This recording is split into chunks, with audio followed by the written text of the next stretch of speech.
Well, thank you, Mr. Speaker, and I rise today to debate this particular bill, another omnibus bill coming from the Conservative Party, which contains a number of very significant issues. One of those issues deals with an act that really is only directed towards the constituency that I represent, the Northwest Territories. It's called the Amendments to the Mackenzie Gas Projects Impacts Fund Act. And what this bill does is change the conditions of a particular fund that was set up actually through the work of the previous Liberal government and then through the work of the Conservative government in 2006 to deal with potential impacts from the Mackenzie Gas Project, a project that was put forward by Imperial Oil and throughout the last decade, went through environmental assessment, achieved the support of most First Nations groups along the Mackenzie Valley for this pipeline, 1,200 kilometers long, with a collector field in the Mackenzie Delta. The Inuvialuit of that region also supported the project. So we did go through a process by which this project achieved support. Part of that support came because of the decision by the federal government, both Liberals and Conservatives at the time, to provide socioeconomic impact fund to the communities. This fund, which was established as a trust fund, $500 million, was to be divided among the communities, the regions, the Aboriginal organizations that represented the regions down the Mackenzie Valley and in the Mackenzie Delta. The Dehcho region was to receive $150 million, the Gwich'in region $82 million, the Toledo-Delaunay region $61 million, the Inuvialuit $150 million, and the Cashew-Gutini-Colville region $57 million. These sums were to be distributed over 10 years once the project had been approved and we had seen work going forward with the project once the companies had initiated efforts to start the project. This money was clearly identified for socio-economic impacts over 10 years, so the sums of money were to be designed and developed by the communities as projects. So these communities up and down the Mackenzie Valley, in the Mackenzie Delta, went through an extensive process to identify what they saw were their concerns in developing this pipeline, how it would affect their communities, how their communities could alleviate some of these impacts of such a major project, $16 billion project over being conducted in an area where most of the communities were traditional communities in very much pristine wilderness. So what we had is a situation where these communities had gone into a 2-year planning process, came up with detailed plans of how these dollars were to be spent.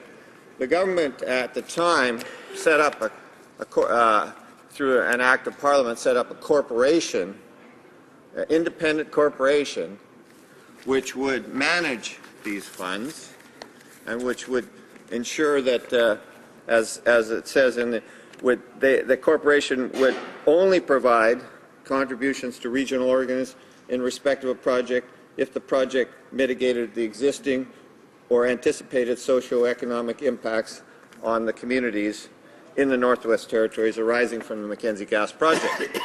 So quite clearly, this was designed solely for that purpose. There was an independent body set up by the Conservative government through an act of parliament to manage this money, to ensure that that was managed in a correct and careful fashion, following the procedures that had been set up, following the planning that had taken place by these communities over a period of 2 years, from 2006 to 2008.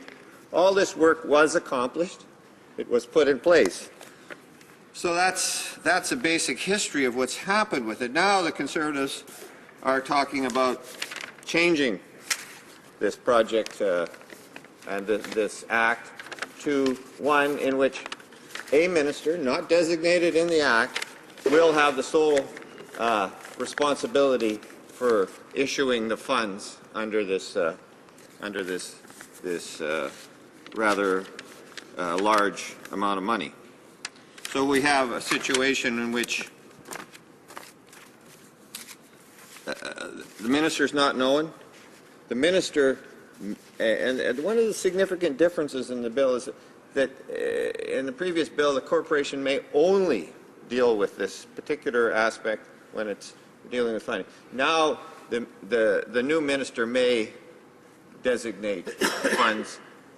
There's a subtle change in the way that the legislation is put out that I have some concerns about, because of course I represent the people that went through the 2-year planning process to come up with the ideas that would be initiated with. And the ideas, Mr. Speaker, were ideas that spoke to culture, language, dealing with young people, the really significant and important social impacts that the communities recognized from taking on a major industrial project that would forever change the landscape in their regions, would forever change the economics, and would put enormous social pressure on these communities. So what we have now, we're moving to a system that is going to have a Conservative minister handing out checks for particular projects that they deem appropriate. This is a concern that I have. I think it's when we had the corporation in place, the corporation would have followed the directions that the communities had struck, would have been an impartial body. We would have taken it away from the political potential interference that goes on with funds that are not clearly and carefully delegated in the right area. So didn't the government learn anything from the Muskoka minister's gazebo scandal? Didn't they learn anything about the importance of dealing with funds that in a non-partial, careful fashion, so that the precise purpose of what these funds are developed for are implemented in that case? We went through the process in the Northwest Territories. We established what these funds were to be used for, in agreement with the government of the Northwest Territories, with the federal government. These plans are in place. Where is the protection now for the work that people have done? No, it's changing. Why is the government changing this? Where was the consultation with anyone in the Northwest Territories about this process?